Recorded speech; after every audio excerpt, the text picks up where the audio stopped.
Hi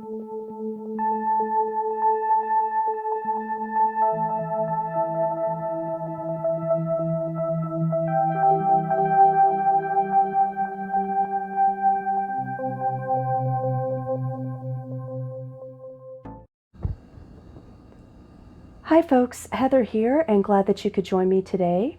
As you can see from the title of the video, this is another journaling video. And today I just wanted to take some time to kind of talk about how my journaling practice has evolved over the years and how that is a practice that really feeds my creativity and helps me get in touch with my roots as a poet.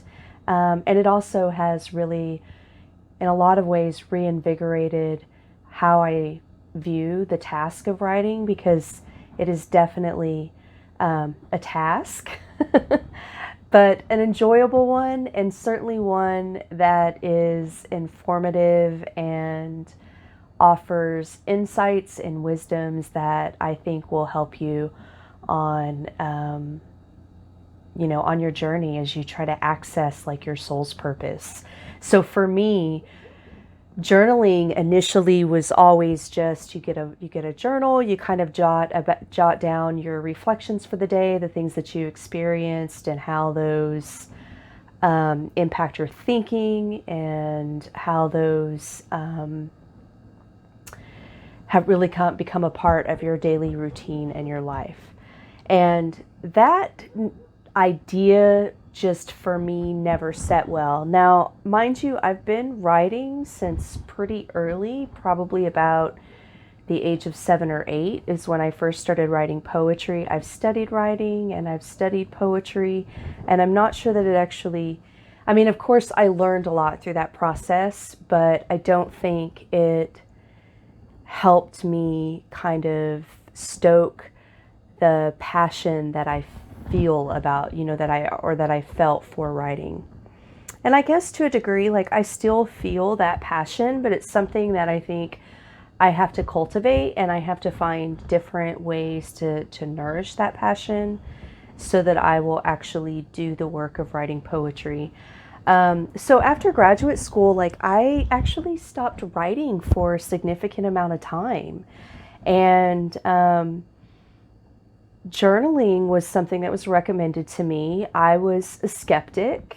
I had tried throughout my life to do different types of journaling, and I had even kept a few journals. Like, I have a lot of journals from when I was younger that I've stored, and they're like unfinished. It's just a practice that I never was able to kind of maintain for whatever reason. So when it was suggested that I look to journaling to try to, jumpstart my writing again, and to kind of tap into my creative fire and find different ways of expressing myself, I was really skeptical. But I went ahead and took a chance. And of course, YouTube is there's a great wealth of knowledge on YouTube from people, who have, make a career out of building junk journals and art journals for others. And you can just learn like a lot of tips and tricks. And I thought this is really something that's hands-on and something that I really enjoy. So initially I started keeping a journal again, and when the same things started to interrupt my practice, I started collecting ephemera.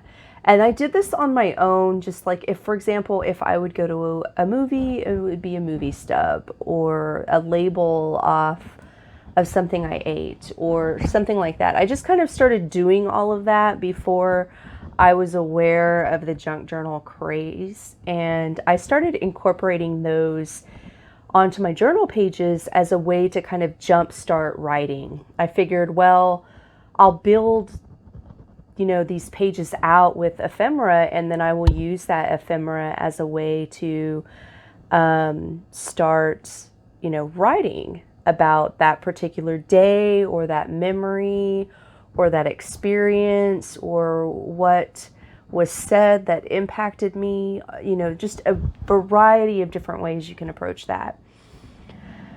And I think for me, that was really something that started based on my travel, particularly like from my time living in Germany and Mexico when I was in school and I was in, exchange programs. I think that was really easy to kind of start doing naturally.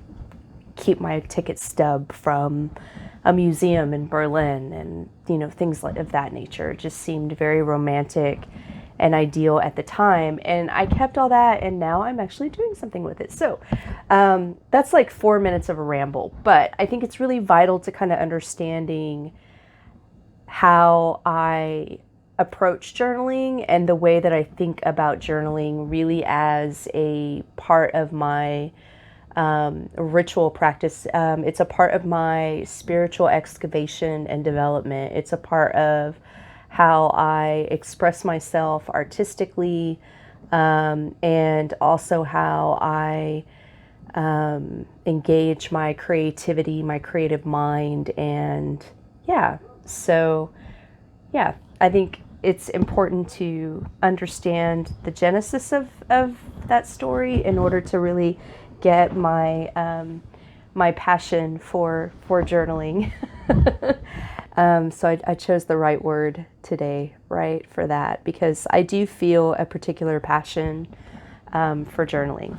So there's a couple of great YouTubers and one person whose name I will invariably mispronounce, so I'm going to leave it in the comments below. She's quite popular, and I also watch a lot of Pam at Paper Outpost. I love her videos. They're super informative. But actually going about like creating a junk journal with all of the ephemera that I have been collecting over the years seemed a little daunting, particularly as I never learned how to sew, and I was a little nervous about the whole binding process. And so what I started with is this Dance, Love, Sing, and Live notebook. My mother passed away, and this was an empty notebook that she had amongst her belongings.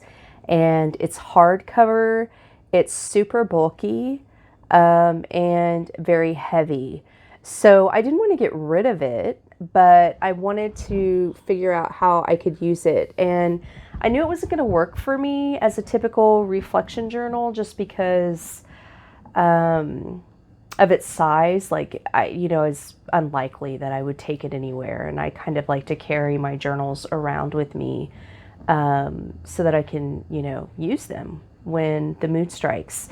So I thought, well, let me start with these pages. And it was already kind of like a little dusty and dirty. And so I was like, well, I can cover some stuff. I can make this better. So I want to show you kind of how I started my journaling process. So I'm going to show you a little bit of the books that I've been working with and what that has led me to.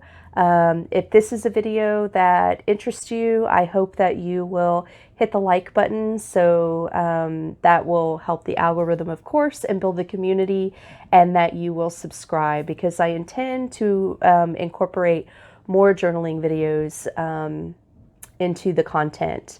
After this, I'd like to show some of my journaling supplies in addition to some other journals that I've been working on. So let me go ahead and start with the first journal that we see here.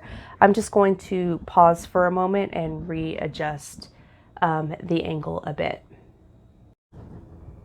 Okay, so as you can see, this journal is ridiculous in size.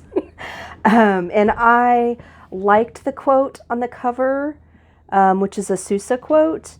And so I went ahead and kept that aspect of the journal. It says, "Dance as though no one is watching you, love as though you have never been hurt before, sing as though no one can hear you, and live as though heaven is on earth." And so I thought that this was a really pretty quote, and it did remind me of my mother, and was probably the reason why she chose this particular journal. I've reinforced the back of it just with, washi and duct tape, I think like sparkle duct tape. And, you know, this was probably the first paper I ever laid on to the cover of a journal. It's not decoupaged or anything like that. It's just kind of placed on there with a little bit of the, I use the Beacon fiber tack a lot, and probably way too much in this particular journal. So this is the first time that I ever set out to use anything other than my own ephemera. Some of this is, you know, of course my own, but other parts of it is definitely, you know, stuff that I purchased, like these, you know, these journaling cards.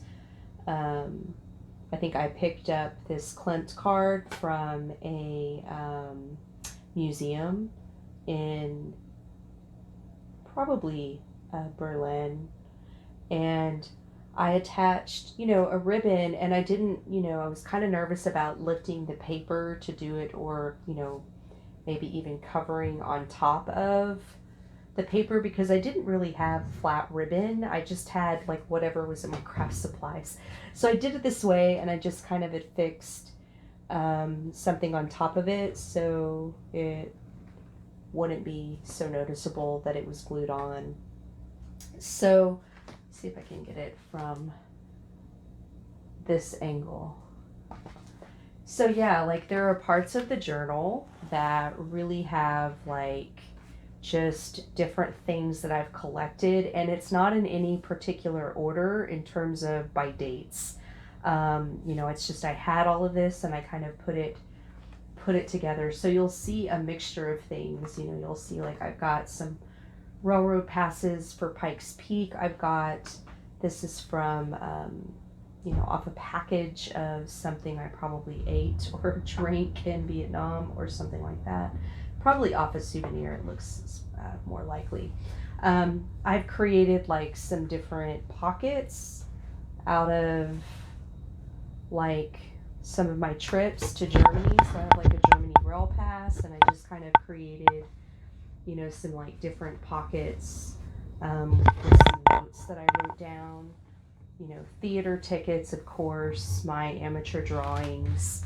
I am no artist, but you'll see definitely. It starts to evolve a little bit. Like I get, you know, I start to find some different things from, you know, that I had given my mom, and I thought, oh, those were nice little poems that I'll include. I started doing some stencil work, and so that really kind of livened things up a bit. So yeah, then I started to kind of work a little bit with paper, but still, you know, no decoupaging. So initially I thought what I would do, because you'll notice you can see some writing off to the side. So I've got like some captions for different ephemera that I've collected from events and things of that nature. And then I started kind of writing around the pictures, thinking, well, I can use these images as a way to kind of kickstart my writing process. You know, think back to the memory that that image is attached to, or where I picked that thing up, like notes that, you know, maybe a grocery list, even just some important and some not, some mundane, I guess is what I'm trying to say. So you can see I did try to include the wheel of the year in this one, but you know, I had some glue issues, so it got a little messed up, and then I thought, well, how can I cover that? So yeah, I just think that like just things that I collected, you know, things people have given me over the years, a little bit more work with stenciling, and some empty pages, lots of places to write.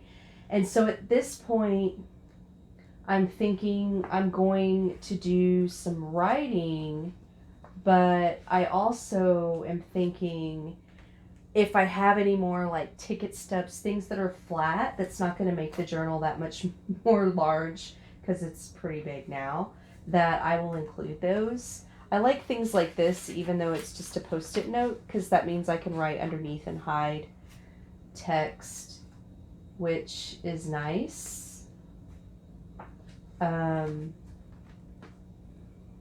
So yeah, this is just a pocket of, you know, different places I visited when I was in Vietnam, living there.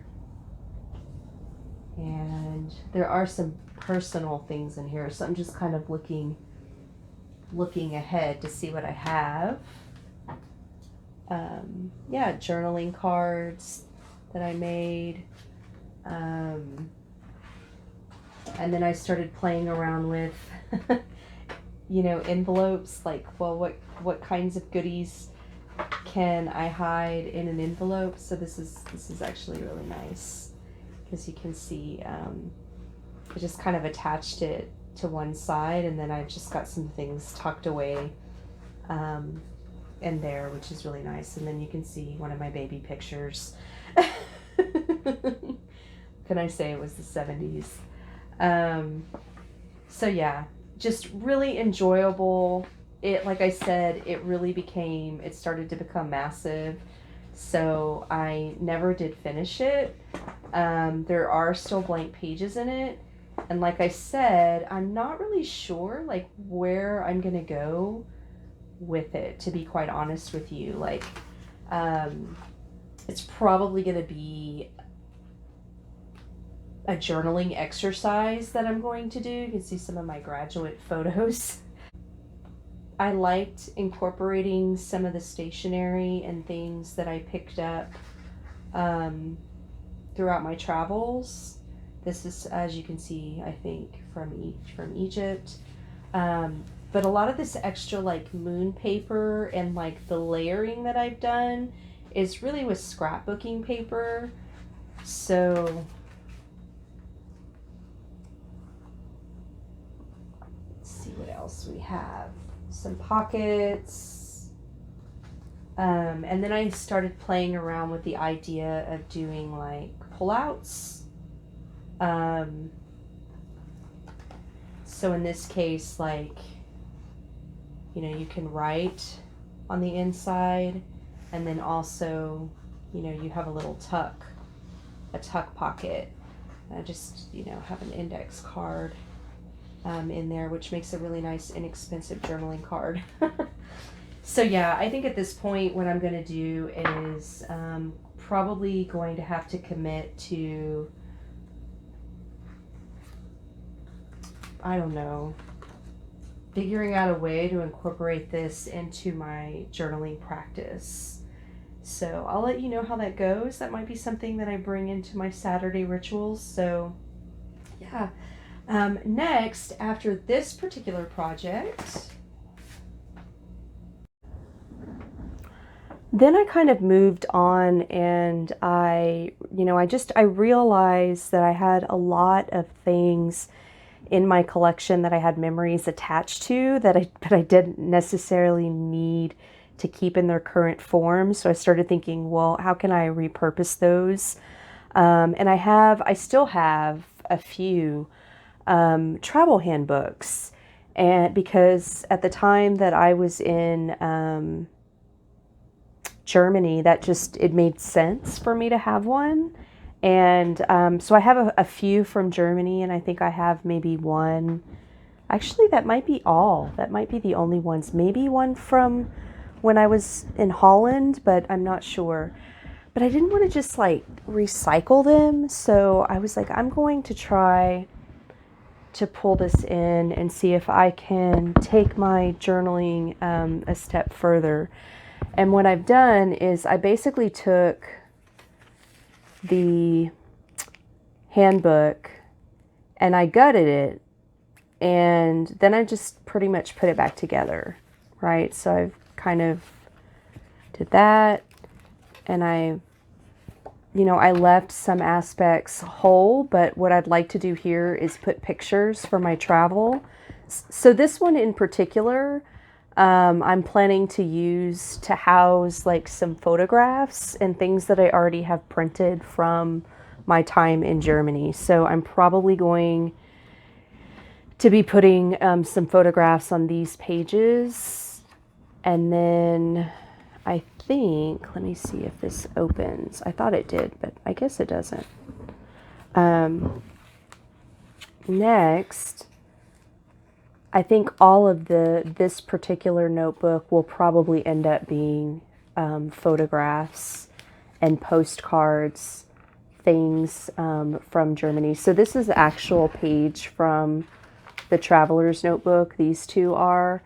And then a lot of these others are not, you know, like, of course, the carriage is, but a lot of these other inserts are not, you know, they're scrapbooking pages. It's just kind of playing around with layering. And this was said, I'm not really sure. I kept this because I like the story. I'm not really sure where I'll go with it, but I think at some point I'm going to fill this out with more ephemera, and it's just going, like, for example, this is a photograph that I took of a church in Berlin from Musen Island, which is near, I think you can see in the background here, Alexanderplatz. So I wanted to keep the photograph. Like, I didn't, you know, a lot of my stuff is scanned, but I still wanted to keep the photograph. So it's like, well, I'll stick it in there. So I've got some cards in here that I could, like, write on about that particular day if I wanted to. But otherwise, I think it's just going to house, like, ephemera. So yeah. And then if I do any writing, it'll be probably strictly on journaling cards. So this is just really cool. Like, I may keep some of the stories because I do like some of the images in the handbook, like this one. But then others I will cover up. So that's kind of how my practice has evolved. And then I started kind of working with staining pages, and I tried, this is a combination of things. I think I've done tea, I've done stamps, a few different things on there. And then I even added some maps, because I have a map of Weimar, which is a place that I absolutely love. So it's a huge pullout, and that's been included. Yeah, I made some copies of some book covers. Yeah, it's just, yeah, it's been really good. Really good to have done this. And I feel like at this point, I'm ready to take this junk journaling to a new heights. As you can see, a lot of this is done with washi, with the Fibertac glue. I think I also used maybe some duct tape on the spine, but yeah, primarily it's done with Fibertac glue and washi. And it works fine. Like I said, I'm not going to carry it anywhere. It's just kind of like a memory book, I guess. That is how I plan to use it. So that is my second attempt. And this process really started for me in earnest, you know, with the big book. I started doing that, I want to say, in 2019. And I worked on this one in 2020. And I am currently starting a new one, although I'm actually going to try binding this one myself. So let me go ahead and show you what I'm working with for 2021. So in addition to the journaling practices that I normally engage in, I have a couple of other things planned in the sphere of journals and writing for 2021. One of those I'll talk with you about later when I do my journaling update video. It should be coming out in the first week of February. In that video, I'll talk more about how my practice has evolved over the course of January, and any changes that I've made to that I will kind of reveal in that particular video. And there have been some changes, believe it or not, already. But I'd like to show you, just in terms of the junk journaling sphere and the idea of bookmaking in general, I wanted to show you what I have planned for my goddess work. So I purchased this book. Hard to tell it's a book right now, but it is a book. It was a book that I purchased actually at a dollar store. And I looked at several covers of different books while I was in the dollar store because I knew that I wanted to try to bind my own journal. Now, funny thing is, I purchased this and I gutted it probably about a year ago with the intent of, putting my own signatures together and getting it bound. I even purchased the material to put my own signatures together, which is why you see like different paper. I have different paper behind. I also want to pick up some other papers because I don't know if this is necessarily going to work for this journal. But at any rate, I gutted it. And I will probably use those pages in another project. It may even get reordered in here and used as filler to house, images and things of that nature. But yeah, so that's what I did. I liked the cover a lot, so I gutted it. I feel kind of sad about it, but but then again, not so much. So to get rid of what was written on this spine, I actually painted this in a white chalk paint. And that seems to have covered it up pretty well. I like the kind of textured look that it has. So I'm not sure if I'm going to cover it. I may cover it. I could cover it with material, but probably not. If I cover this, it would likely be with, I might do some stamp work on it. So that might be one thing that I do with it. And so for the inside, sorry, that's a little shiny. Woo! What I did was I added this paper to the back, fiber tack again to kind of glue those pages down. I guess you could Mod Podge it if you wanted to, but this is just a personal journal for me, so I don't think I need to go to all those efforts. I'm not really sure. Somebody's out there honking. I don't know if you heard that. I went ahead and reinforced the back. So this was bought in a book binding kit from Amazon. It came with this tape. This tape is powerful. And so I've basically got 3 pieces just to kind of reinforce that because it's really just cardboard back there and I don't know, I'm nervous about it. So the last layer of tape, because I've got like 2 pieces of tape just to kind of get a little bit of that overlap on the side here. And the last layer of tape that I put on the top just to kind of cover and make it kind of semi-flat, I actually glued down with fiber tack, which was a feat. I don't know how people work with that glue and they don't get it all over them. I get that glue everywhere. Everywhere. Okay, so I haven't done anything to the back yet. I don't know what I'm going to do.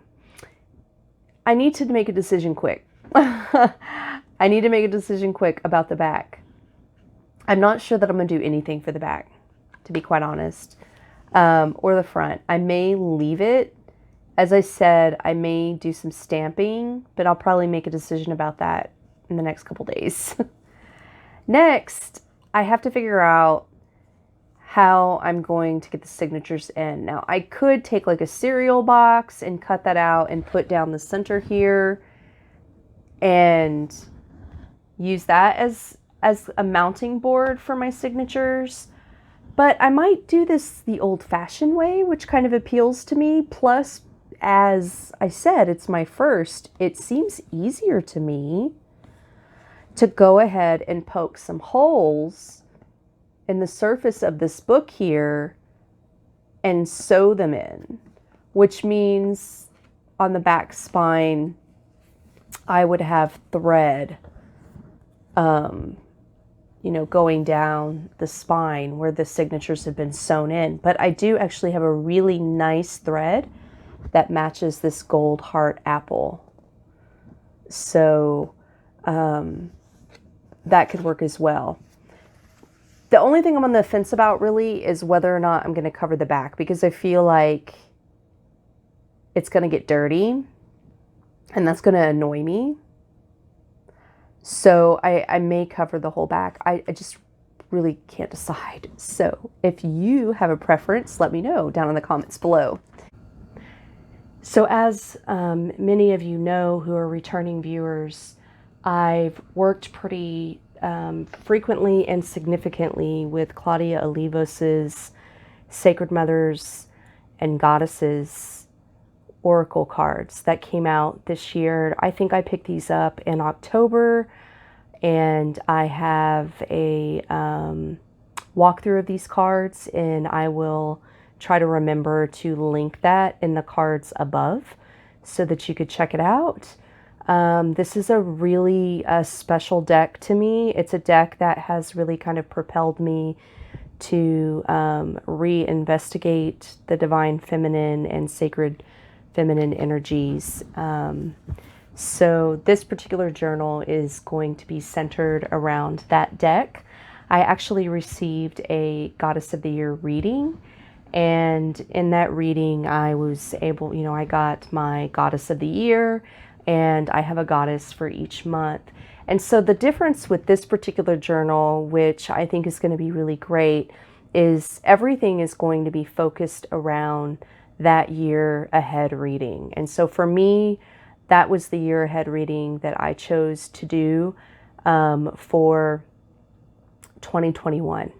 So I did do, of course, some work with my Wildwood Tarot and my Wheel of the Year and stuff like that, but I really didn't do an intensive reading, and I decided to kind of hold off. And I ended up choosing to go with the goddess reading, where I was able to get, like I said, my Goddess of the Year and then a goddess for each of the 12 months. And that is going to be the focus of this journal. My goal is to at least sit down once a month with that goddess to journal about her. And the great thing about this deck is it has a guidebook that lists a lot of rituals and activities that you can do. And it has the plant associations and crystal associations and mantras and offering ideas. All of that is contained within the guidebook. So the guidebook is a real treat.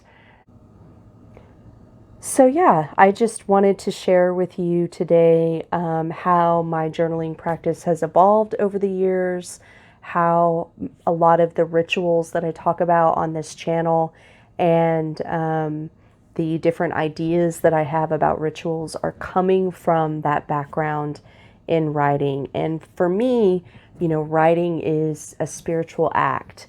It is spell making at its finest. And so, yeah, I'm just really excited to share my journey with you about that. Hopefully give you some ideas on how you might be able to incorporate some of this into your own practice as well. So thank you for watching, folks. I hope you enjoyed the video. Please let me know by hitting the like button, leaving a comment down below. It really does help the algorithm, as I said in the past. Thank you so much for your support. It really motivates me to continue going.